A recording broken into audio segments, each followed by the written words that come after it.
Thank you, Prof Wilson. This is probably an opportunity to clarify the difference between the Chief Health Officer and the Chief Medical Officer. So Andrew Wilson's with Safer Care Victoria, an administrative office of Department of Health, and is very much focused on safety and quality in our health settings, whereas my position's a statutory position with the public health powers under the Public Health and Wellbeing Act.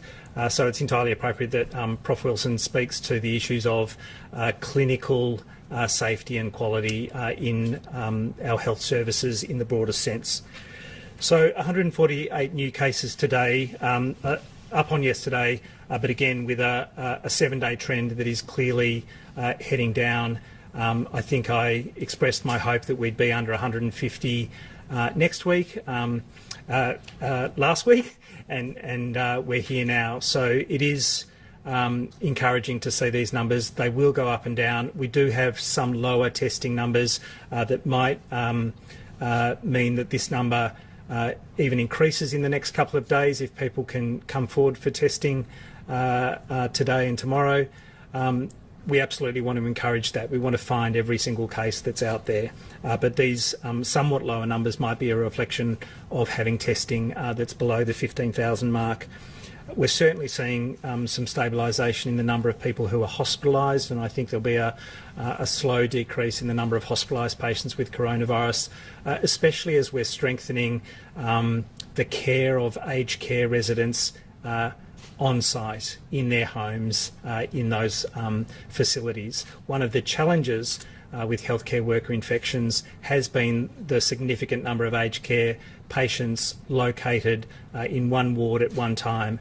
And so to the extent that we can support those residents on site with the staff surge that and the shifts that have supported them in those facilities, we should do so. Of course, all of those who require clinical care in an acute health setting are transferred across, but we do need to bear in mind that they bring the infection risk with them and that it can be a challenge if there's a significant increase in numbers in a particular hospital with regard to managing that infection risk. But the number on ventilators now at 19, and the number of current patients in hospital 617, so a decrease of 12 since yesterday. We are seeing that slow decline. I do hope that we can get under 100 next week and even lower the following week. It is trending in the right direction. Clearly, we've got a tail that comprises both community cases, sporadic community cases, but also aged and healthcare workers. So there is that challenging transmission within health settings, within aged care and disability settings that requires this coordinated action plan for those settings so that we can make sure that we're driving cases down across the board, including in these complex settings where multiple factors come into play and need to be addressed all at once. Can we just ask about that? Does that mean that most of the cases we've got now are happening in aged care and healthcare? I don't know that it's the majority, but there's clearly a significant proportion. There's at least a third that are healthcare staff, so acute and aged care staff amongst today's numbers and really every day's numbers. So it's becoming a greater proportion as community cases decrease, and that's why we have to have an ongoing focus in those settings to make sure that those numbers come down. Clearly, as community cases come down, we're going to have fewer staff in aged care, staff in healthcare who might acquire it outside the workplace, although for our acute health settings, that's a minority. It's about 7%. And were we too slow? Because if you've got something like 4 in 5 people in hospital, 4 in 5 of the workers getting it at work, were you too slow to raise standards around PPE and other things? This has been worked on right through, and PPE is really, in the hierarchy of controls, PPE's at the bottom. We need to take a system view that looks at all of the risks, and they're complex. There are issues of resident and patient flow, of staff movement, of staff cohorting, of the spacing that they do, both on the ward but also in the tea room and elsewhere within the hospital. So all of those things need to be looked at, and we have had to investigate as we've gone through to see those individual hospital outbreaks and the issues that are at play.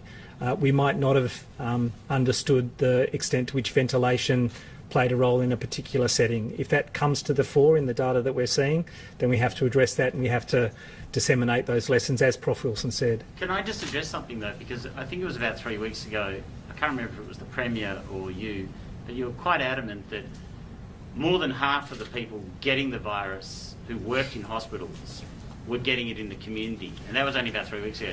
Today it's now 70 or 80% of those people are getting it at work. That's a big change. Look, I think I've always said that I thought the majority of people were getting it at work.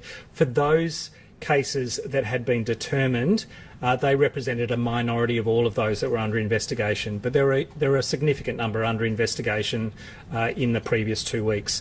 So for the cases that had been determined of all of those under investigation, they represented a minority. But as we've got the fuller picture and determined for all of those cases, the great majority of cases now, the setting where it's been picked up, it shouldn't surprise us. Hospitals are pretty angry about that, aren't they? They were saying 3 or 4 weeks ago, look, we're getting it at work, why aren't you moving faster? How would you address that anger? Look, it's probably for Prof Wilson as much as anyone, but I would say, it's clear that healthcare workers understood that they were requiring it at work. We had to go through a process of really trying to get the fine detail to know exactly where our actions and priorities should sit. But it doesn't mean that there haven't been actions right through in communicating with hospital staff and CEOs about what the issues were. Yes. But there are lots of complexities in this space, and we did need to really dig into the data to understand what was going on. I think people, maybe it's a question for Professor Wilson, but take you through what we're actually going to do in response, and then we may be Sure. open it up for Sure, questions. maybe I So should you bring just the- hold on Yeah, for fair a enough, few fair minutes. Yeah, thank you. Thanks, Brett. I mean, certainly every time you take an exposed healthcare worker away from their close contacts, their family members, you're going to reduce the potential transmission to those close contacts. And there have been people in the Hotels for Heroes program who have gone from being in quarantine to developing illness. And so that's clearly mitigated the risk of transmission to others by virtue of the fact that they've been in those hotels and protected those who might otherwise have been around them. Is there a breakdown of how many cases where you can say that it was actually successful, where you did find someone that was at risk? I think we could look into it for sure, yeah. But, it is the principle of quarantine. Any time that you can take someone away, isolate them in a space where they might develop illness over that 14-day period is protecting others. That's the entire principle of quarantine. Brett, as things stand, are you comfortable that come September 13 we won't need stage 4 restrictions anymore? I'm not jumping ahead at this stage to September 13. We've said all along, when we get close enough to understand exactly how things are going, we'll give people as much notice as we possibly can. So when do you expect to be in a position to make a decision on that, and I guess particularly as well for school holidays? Yeah, I don't know. We'll get there when we get there. Everyone wants to know what it'll look like on the other side and when we'll get there and what we'll decide, but we have to take every day as it comes because we can be surprised in this space. It's been good to see things trend as we have expected, but the tail is tricky of this epidemic curve, and there's a lot of complexity around those last cases, whether they'll be mystery cases, whether they'll be in complex work settings, whether they'll be very difficult to shift. But I think we're headed in the right direction. Can I ask do you- Professor Wilson? Oh, sorry. Do you need the state of emergency powers so you can do your job? Certainly for public health directions and a lot of the things that we might regard as a bit routine and almost a normal part of life, isolating unwell individuals, quarantining their close contacts, quarantining maritime crew who arrive on our shores, international arrivals when that was relevant in Victoria. They are all things that could only be declared under the state of emergency. So yes, those powers would be lost if the state of emergency were not in place. But as the Premier's pointed out, the specific restrictions at any point in time are part of public health directions that are made. But they are not the same as the state of emergency. The state of emergency is the enabling legislation that allows a specific public health direction to be made. But I wouldn't make it if it weren't required. And it does need, I need to make the case to the Minister every time there's an extension of the state of emergency.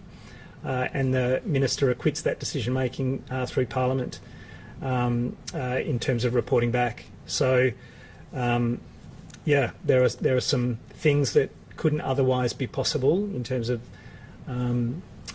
really important public health powers unless there were a state of emergency in play. Could you, every 4 weeks, speak to a parliamentary committee about why you think you need to keep doing things like that? How much, is that a drain, or is that something you should do?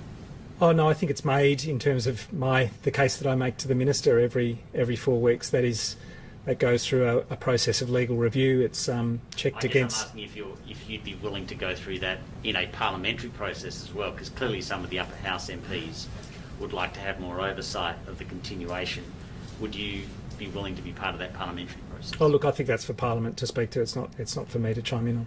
Do you think we'll be back to face-to-face learning for students in Term 4? I hope so. I really do hope so. We're going in the right direction for that to occur. Usual caveats apply. If we're continuing on this trajectory, if people are doing the right thing, and if we can find every case and stick to the rules, then we're headed absolutely in the right direction for face-to-face learning at some point during Term 4. I think it'll be staggered in terms of seeing how it can work, but I absolutely hope we get there. Can I ask Professor Wilson a question just on the study?